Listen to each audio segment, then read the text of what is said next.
मित्र हो नमस्कार।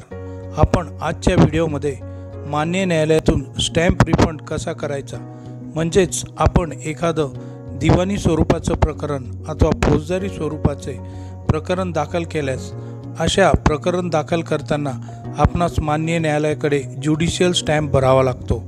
आता हा जो ज्युडिशियल स्टॅम्प एकदा का मान्य न्यायालयात दाखल झाल्यानंतर आता हा जो आपले जे काही दिवाणी स्वरूपाचं किंवा फौजदारी स्वरूपाचं प्रकरण एकदा मान्य न्यायालयाने निकाली केल्यास तो जो स्टॅम्प आपणास रिफंड करावाचा असेल तो जो प्रस्तुतचा जो ज्युडिशियल स्टॅम्प हा आपणास रिफंड कसा करता येईल आणि त्या कामी मान्य न्यायालयाची संपूर्ण अशी माहिती आपण आजच्या व्हिडिओमध्ये घेणार आहोत। मित्रांनो, तुम्ही जर माझ्या चॅनलवर नवीन असल्यास माझ्या चॅनलला सबस्क्राईब करून ठेवा। मी या आणि अशा स्वरूपाचे नवीन थेट जे मान्य न्यायालयात प्रक्रिया चालते, जी काही पद्धत असते त्या पद्धतीचा संपूर्ण अशी माहिती आपण आपल्या व्हिडिओमध्ये घेण्याचा प्रयत्न करतो।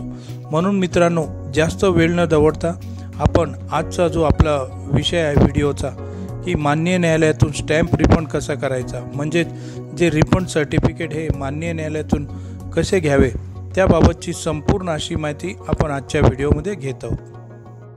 मित्र हो, आपण मान्य न्यायालयात दिवाणी स्वरूपाचे अथवा फौजदारी स्वरूपाचे प्रकरण दाखल केल्यानंतर आपणास त्या संबंधित प्रकरणासोबत जो काही ज्युडिशियल स्टॅम्प आपण भरलेला असतो तो ज्युडिशियल स्टॅम्प हा आपणास मान्य न्यायालयाकडून परत मिळत असतो। परंतु त्या कामी आपले प्रकरण हे निकाली होणे गरजेचे आहे। आता आपले जे आहे दिवाणी स्वरूपाचे अथवा फौजदारी स्वरूपाचे प्रकरण हे एकदा मान्य न्यायालय निकाली केल्यास आपणास मान्य न्यायालयाकडे विनंती लेखी अर्ज करावा लागतो। त्या विनंती अर्जावर किरकोळ अशी आर्ग्युमेंट होऊन मान्य न्यायालय हे आपला जो काही स्टॅम्प रिफंड म्हणतो आपण तो आपणास स्टॅम्प देण्याबाबतचा आदेश करतो। आपण आता प्रस्तुत जे स्क्रीनवर बघत आहोत, या जे स्क्रीनवर दिसत आहे हे जे काही सर्टिफिकेट आहे, हा जो काही विनंती अर्ज आहे याचा फॉर्मॅट कसा असतो तो आपण डिस्क्रिप्शन बॉक्समध्ये दिलेला आहे। आपण तेथून डिस्क्रिप्शन बॉक्सवर लिंक करून आपण तेथून PDF हे डाउनलोड करू शकतात।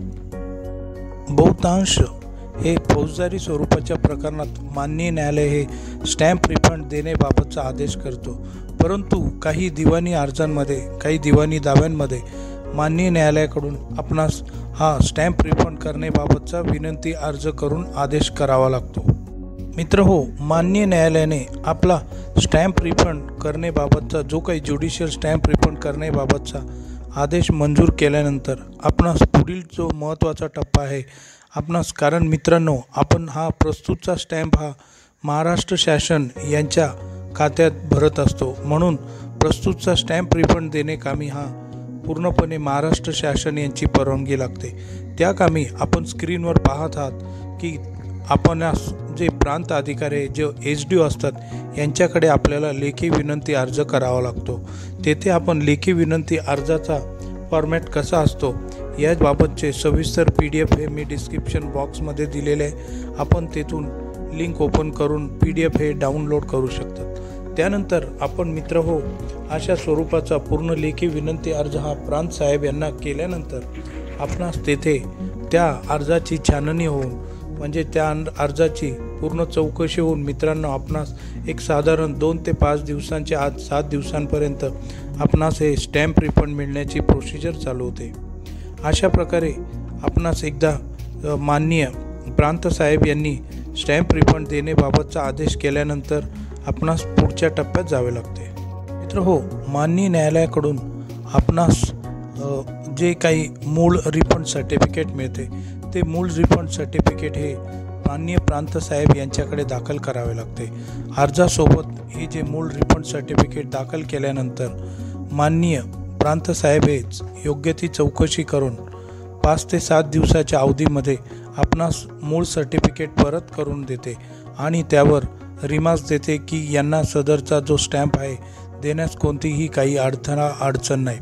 मग यानंतर पुढची महत्त्वाची स्टेप्स अशी आहे, मान्य न्यायालयाचे जे अधीक्षक असतात, जे काही आपले फौजदारी किंवा दिवाणी स्वरूपाच्या प्रकरणात जे काही अधीक्षक असतात ते अधीक्षक त्या जे स्टॅम्प रिफंडवर योग्य असा शेरा मारून प्रस्तुतचे प्रकरण हे मान्य महाराष्ट्र शासनाच्या ट्रेझरी या शाखेकडे पाठवतात। अशा ठिकाणी आपणास या जे काही आपले बँकेचे जे पर्टिक्युलर्स असतात, म्हणजे जो अर्जदार तक्रारदार असतो, वादी असतो, तो त्याचे आपणास मान्य न्यायालयाकडील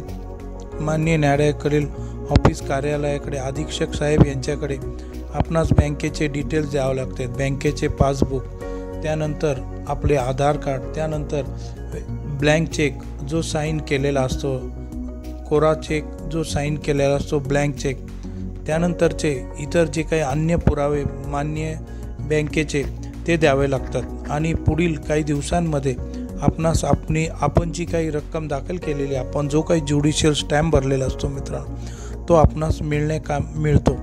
अशा स्वरूपात ही जी काही बँकेची प्रत्यक्षातली कारवाई चालते।